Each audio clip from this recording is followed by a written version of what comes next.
So you may have already heard by now, guys, if you follow some of the other social media accounts that follow local news in Chicago, 4th of July weekend was absolutely crazy. It was going on everywhere. I've never seen so many cops in my entire life, man, at least in my own neighborhood. And I was in some of the adjacent neighborhoods. There was cops, bending the block every 5 minutes, too. We had multiple children shot. We had another mass shooting. We had police officers shot. Everybody was getting shot. And the total numbers for the weekend, we had 82 people shot.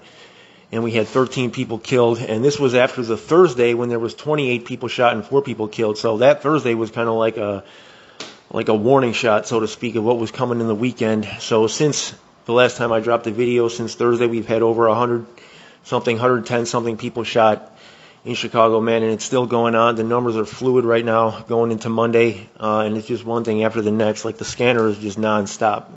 I'm going to talk about the children specifically because, to me, those are the ones that stand out the most, man. But of the 13 homicides, 2 people were killed and at least 4 were wounded, including a 12-year-old girl and a 13-year-old boy in a shooting early Monday in the Washington Park neighborhood on the south side. So this attack happened around the same time that a 6-year-old girl and a woman were shot in West Pullman on the south side, and about 4 hours after an 11-year-old boy and a man were shot in the Brainerd neighborhood on the south side. So late Sunday afternoon, a 5-year-old girl was shot also in West Pullman, and the Washington Park shooting happened around 1:05 a.m. in the 6100 block of South Wabash, so over by 61st and Wabash, when a car drove by a group of people and someone inside began firing. A 21-year-old man suffered 2 gunshot wounds and was pronounced dead. Another man, 26, suffered a gunshot wound to the chest, and he was pronounced dead. So there were 2 people killed there who were grown men, but a 12-year-old girl was struck, and she's in critical condition. A 13-year-old was also struck, and he's okay. But a 29-year-old woman was struck in the arm, and she's in pretty good condition. So a 6th victim, who was 34 years old and also a woman, suffered 2 graze wounds, and she's also in good condition. So the 6-year-old girl and a 43-year-old woman were shot over on 119th. They were standing with a group of people, which is something I've been talking about a ton in videos. Don't stand in these crowds. They were standing with a group of people at about 1:04 a.m. Okay, and this is a 6-year-old girl out at 1 o'clock in the morning on the south side. So, you can already tell there's already several things wrong with that picture on the 4th of July on the south side of Chicago. Okay, so 3 things wrong with that picture right there. The girl was wounded, and I don't know what her condition is right now, and the woman is in fair condition. So a Chicago police commander and a sergeant were shot and wounded early Monday while dispersing a crowd on the west side of Chicago. The officers were hit when someone on foot fired at the crowd. So even cops standing in a crowd can get shot in Chicago, man. They're not even stopping for cops when it comes to these crowds. And this was around 1:30 a.m. Again, wrong time to be outside in Chicago, especially on the south and west side. And this was over off a long street, off one of those L blocks on the west side, which are extremely dangerous blocks. And so both of the cops are expected to be okay, I believe, although I haven't heard about what their conditions were, but they were just leg shots. So the shooter has not yet been located. So a man was killed and another man was wounded in a shooting Monday on the west side in Lawndale. The men were outside just after 2 a.m. over by 18th and killed there. And they were struck by gunfire. Now that neighborhood, all those blocks around there, okay, that whole area in Lawndale that's been going up lately. I haven't really been covering that as much as I should have in videos, man, but that's kind of like a border area. There's black gangs to the north and then Hispanic gangs to the south. South Lawndale kind of like backs up to Little Village where all those Hispanic gangs are. And then north of that, you have the black gangs that are involved in some of the stuff on the west side and also with some of the guys out in K-Town. And then also a little bit, too, with some of the guys a little bit east of there, closer to downtown. Some of those, like, western edge of downtown gangs get into it with some of those guys over there. And you got breeds, you got vice lords, you got a lot of guys like that. Gangs that you don't, see a lot of on the south side, but you got them over there. So one man who was about 30 years old, he suffered multiple gunshot wounds to the body and he was taken to the hospital and pronounced dead. And he has not yet been identified. So the other man, he was 62, he's okay. So one person was killed and 3 others were wounded in a shooting Sunday night in Austin on the west side. And Austin, as you guys know, the neighborhood that by the numbers is the highest. Not per capita, though. Per capita, it's Garfield Park. Inglewood right now, I think, is number 3. But Austin, as far as sheer numbers, although it's a larger neighborhood. So about 10:45 p.m., two men and a woman were standing in an alley. Wrong, mistake number one, right? In the Austin neighborhood when a 33-year-old man began shooting at them. A woman who was 30 suffered a gunshot wound to the head and was pronounced dead.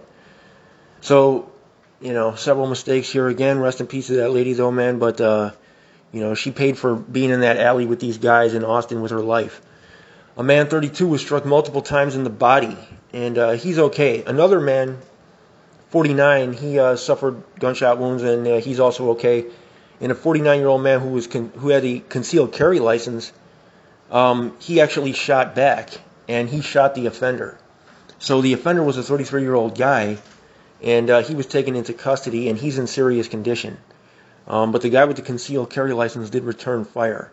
So just after 6 a.m. Sunday, a man was walking across the street over on Division, and this is actually like right, I'm not going to say by downtown because Division is a little north of downtown, but this is like in an area that's pretty upscale now. Okay, Division, this is in like the 200 block of West Division, so this is a pretty like hip neighborhood now. You know what I'm saying? It's not really like how it used to be back in the day.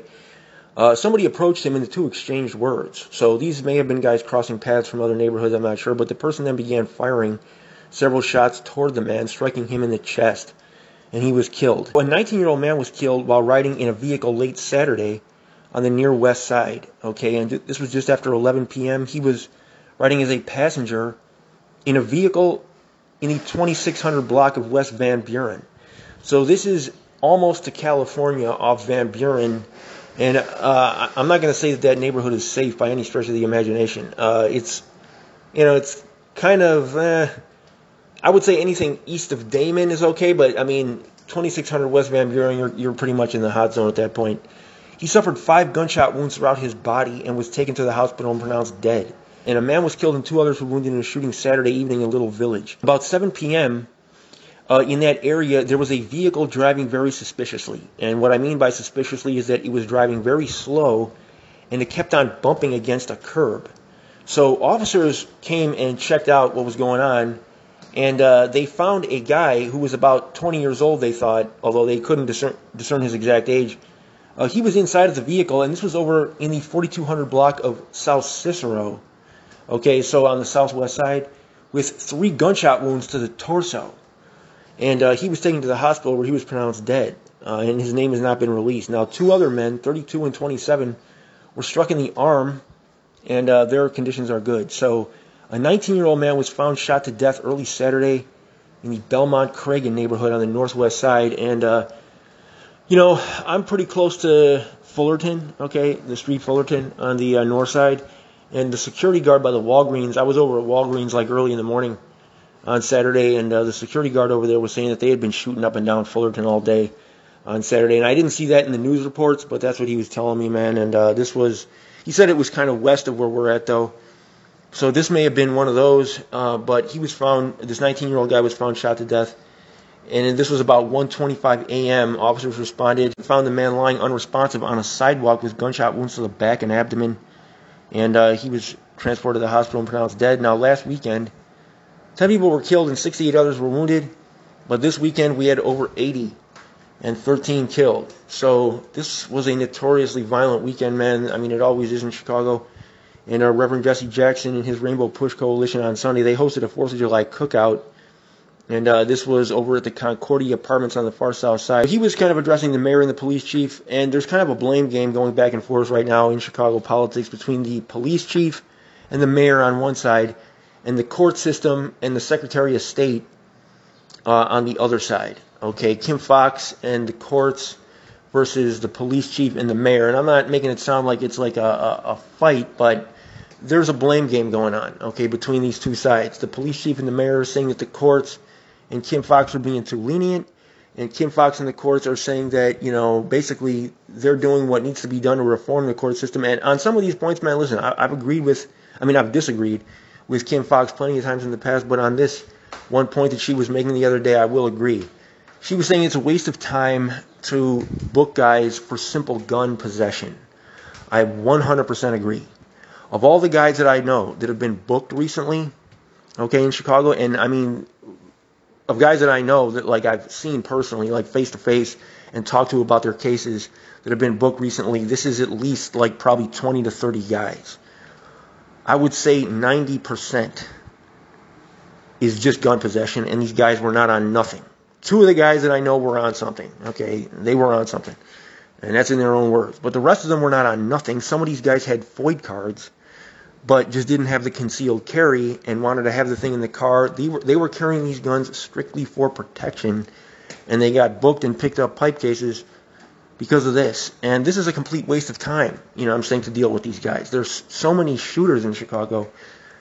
I mean, these guys that they're booking are not even criminals, you know what I'm saying? I mean, I know that they're breaking the law of having the gun in a particular location, but it's like, to me, that's an even more innocuous crime than weed or anything else. Like, this is a complete waste of time and jail space. I 100% agree with Kim Foxx on this point. His comments come 2 days after the city council members spent 6 hours interrogating the police chief over his plans to curb the latest surge in summertime gun violence. And, you know, some of the mayor's political allies were coming out saying that this was all just a plot to make the mayor look bad.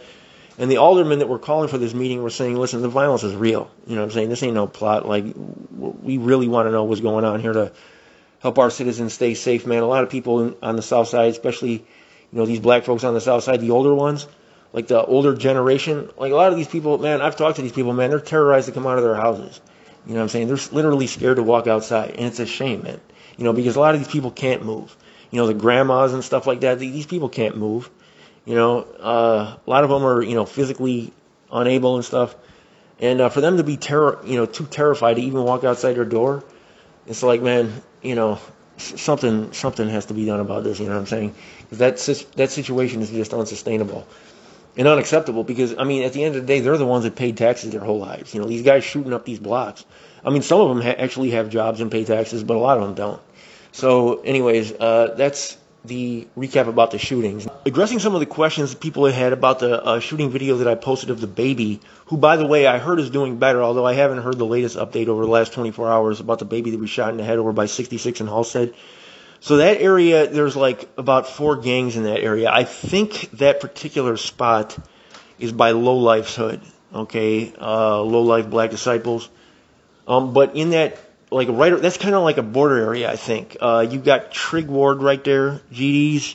You got AMG, okay, and then you got CMB, not too far from there. People, a lot of people were forgetting about them. You know what I'm saying? So you got like those 4 gangs right in that spot. So I'm not pointing the finger at anybody who did that specific drive-by, but you know, you saw those guys. You know, like I saw people saying in the comments, all the doors swung open, they hopped out the Jeep. When that happens, man, you know something's about to happen. I mean, you know something's about to happen. And as far as these babies being in these cars, they shouldn't be in that car in the first place. And everybody knows that. By the time that kid is riding in the back seat of a car with a gang member in the front seat, that situation has already gotten out of control. You know what I'm saying? Way out of control. And I'm not saying that these guys were gang members. It may have been some personal thing. But these guys pulled up on the block, you know what I'm saying, that deep, everybody hopping out, everybody spraying with these rifles, not aiming, not doing nothing. I mean, this is going on all over the south side. You know what I'm saying? These mass shootings, this is like almost a weekly occurrence now. So guys need to know. Anybody that's got beef in the hood, anybody that's got anything going on in the hood, those kids got to stay separate. It's a form of child abuse to have that kid anywhere near you while you got beef in the hood. You know what I'm saying? Whether it's gang beef or any other type of beef. Like, that is a form of child abuse. And if you ask me personally, they should lock the parents up too. Or whoever had the kid with them. You know what I'm saying? Whoever had the kid with them, if they were a target, and the police can determine that that person knew that they were a target, you know, they find social media disses back and forth and all that kind of stuff, and they find a gang affiliation, and this guy's been into it with these guys for this many days or whatever. If they can find that, man, they should lock the person up that had that kid with them. Because they got to do something to stop these kids from getting shot, man. You know what I'm saying? And it's on both sides. Not only the shooters, it's on the people that carry these kids with them. That's my personal opinion, man. You guys can let me know what you think. Coming up over the next week, okay, we know that for every action in Chicago, man, as with anywhere else, as with the laws of physics, there is an equal and opposite reaction. And we know that everything that happened this weekend is probably going to have some type of retaliation if historical patterns continue. So everybody knows, pretty much, if you live in the city, who's in your neighborhood, right? You know who's in your neighborhood. You know probably, okay, if you're in tune with what's going on in your neighborhood, where the enemies to your neighborhood are at. If there was a shooting on that enemy's block, okay, over this 4th of July weekend, you know coming up over the next few days or over the next week, there's probably going to be a shooting on your block. You know what I'm saying? So everybody knows. You don't necessarily know when it's coming, but you know it's coming. It's your boy Windy City Report. I'm out.